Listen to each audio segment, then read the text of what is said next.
Hello everyone. In this video I'm going to share all my tips on strategy and approach for part 4 of the B2 First, C1 Advanced and C2 Proficiency Cambridge English exams, which is a keyword transformation. So if you're planning on taking one of those exams, then you're going to find this video very useful.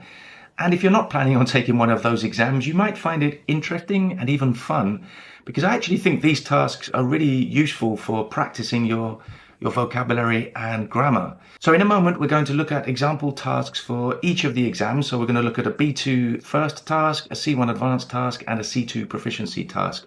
But before we do that, it's very important to mention that we're looking at the task sort of out of context, right? You have to remember that this is just one part of a very big paper, the reading and use of English paper. So time management is extremely important. You need to have a time management strategy. Now, in other videos, I've spoken about this a lot. I've explained what my advice is for the time management strategy.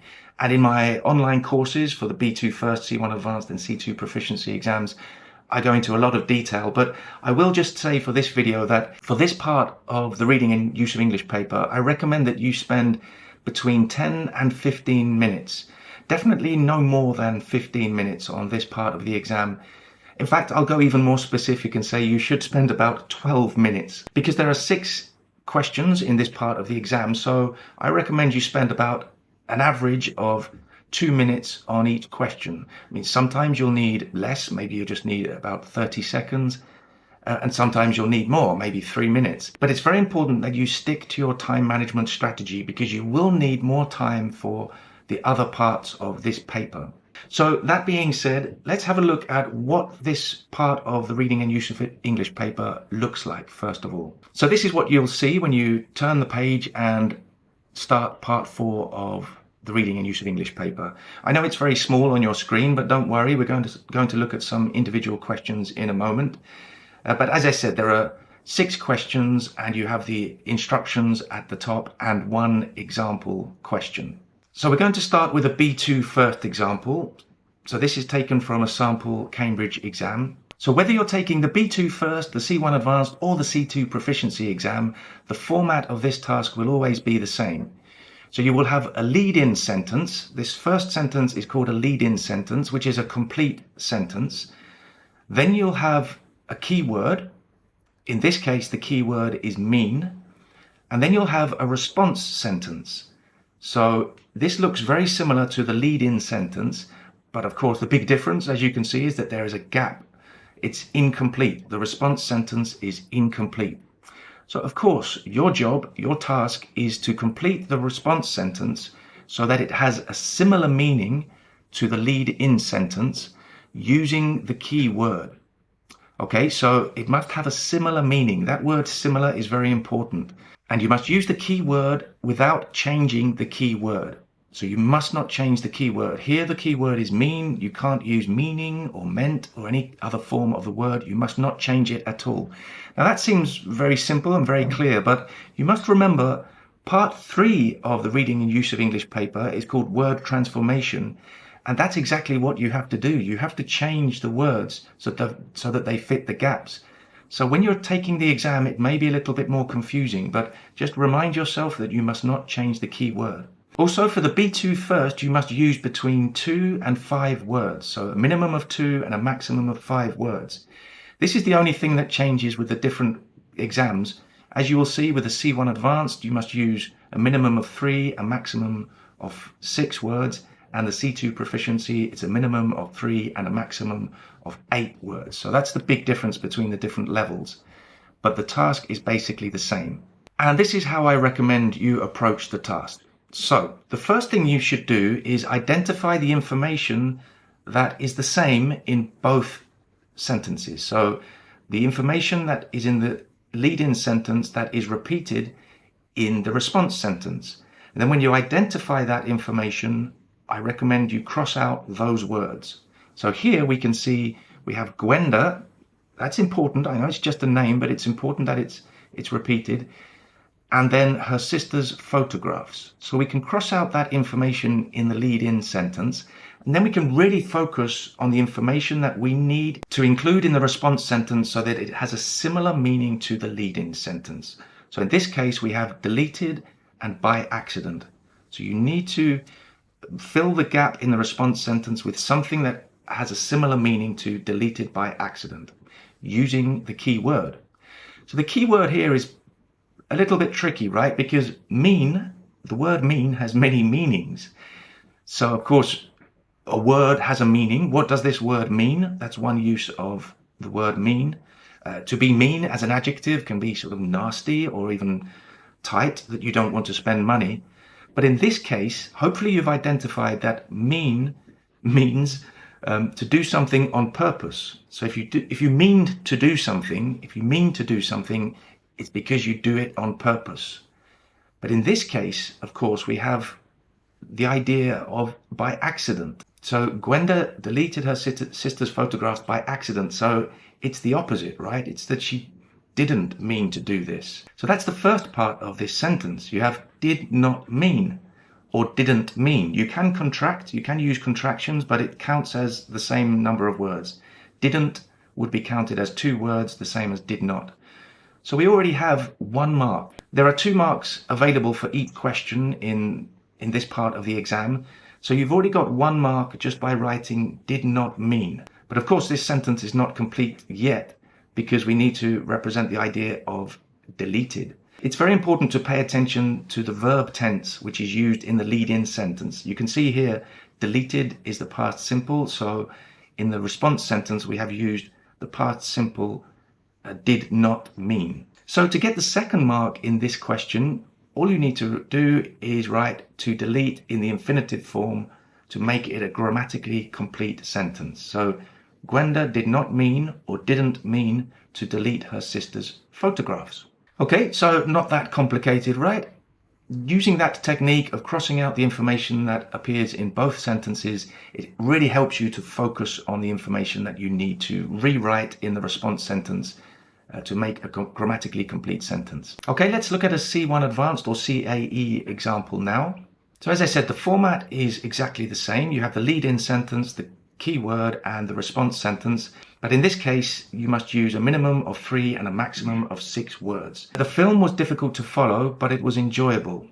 And we have the keyword despite, and then the response sentence, the film was enjoyable, was difficult to follow. So again, we have a lot of information that appears in both sentences. So let's cross out that information. So now we have very, very little content that we need to reproduce in the response sentence, right? It's just but it.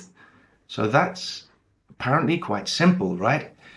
But it's not that simple because despite, which is the linker of contrast, which we're using instead of but, can have different grammatical structures, right? So despite can be followed by a noun, it can be followed by the gerund form of the verb, or it can be followed by the fact that. Now in this case, you can see that at the end of that sentence, we have was difficult to follow. So we have the verb to be in the past form. So that eliminates 2 of the options already. So we can't use the verb in the gerund form because it's already in its past form. And we can't use the noun because there is no noun there. So it's quite simple. We just need to use despite the fact or despite the fact that. So by using that structure, you get 1 mark again. Okay, so again, not that complicated when you follow this strategy. Despite the fact that is 1 mark. And to get the 2nd mark, you simply need to write it. Again, you might be surprised about how easy that is. Even if you're not really sure of the grammar with despite, how to follow despite, it's very possible that you can get a mark just by writing it before was. So again, perhaps not as difficult or tricky as you may have originally thought. When you follow this strategy, it becomes much easier. Okay, let's look at a C2 Proficiency example now. Okay, again, the same format, but in this case, you have to use a minimum of 3 and a maximum of 8 words. So it's very important that you remember this because there is so much to think about in this part of the exam. So again, you have here the lead-in sentence, the keyword, and the response sentence. And the key word telling here, this is tricky because telling has many different meanings depending on the context, right? And this is a really big difference between C1 and C2. You'll find in the C2 proficiency that you need to have a good knowledge of fixed expressions, fixed phrases, collocations, phrasal verbs, idiomatic expressions. And you may find sometimes you just don't know the fixed expression or the idiom that they're looking for. So in that case, always write something, because you may get 1 mark, because usually this contains some part of vocabulary and some part of grammar. So always write something. Okay, but in this case, it's impossible to predict how long it will take to do this job. So you need to represent the idea of it's impossible to predict how long and then to do this job. So there's some kind of fixed phrase or idiomatic expression using telling which can express that idea. So it is really one of those, you either know it or you don't. As I said, don't spend too much time on a question that you don't know. You will need the time for other parts of the exam, so you don't want to waste 5 minutes just sitting there thinking and thinking and thinking when you just don't know. Okay, so here, to express that idea of it's impossible to predict, we have this fixed expression. So the most common way of expressing this idea is to say there is no telling. There is no telling. That basically means it's impossible to say, or it's impossible to predict. You could also say there is no way of telling, or there is no chance of telling. Cambridge would accept all of those 3 options, or any of those 3 options. There is no telling, there is no way of telling, or there is no chance of telling. You would get 1 mark if you use any of those 3 options. Okay, as I said, you may not know that, you may have never heard of that fixed expression, so don't spend too much time on it, but you may still get 1 mark by getting the second part of this question right, in which you need to represent the idea of how long it will take to do this job. So in this case, how long, you can repeat that, so how long this job will take, this work will take, the job will take, or the work will take. So you have those 4 possibilities here. If you choose any one of those 4, it will be the right answer. One more important thing to add: when you're doing the exam, only write one of these options. You can't do what we've done here. You can't write all the different options or any more than one option. You can only write one possible correct answer. These papers are marked by a computer, so your sentences must make grammatical and logical sense. You can't put all the different options, just one grammatically correct and logical sentence. Okay, so you can see how the different levels get progressively more difficult. Practice as many sample tasks as possible. Don't forget, I have my online preparation courses for each exam. I have a B2 First preparation course, a C1 Advanced preparation course, and a C2 Proficiency preparation course. I look at every single part of the exam in those courses. I give all my tips on strategy and approach, and we look at sample exercises for every part. Okay, so start practicing, and I'll see you very soon for another video.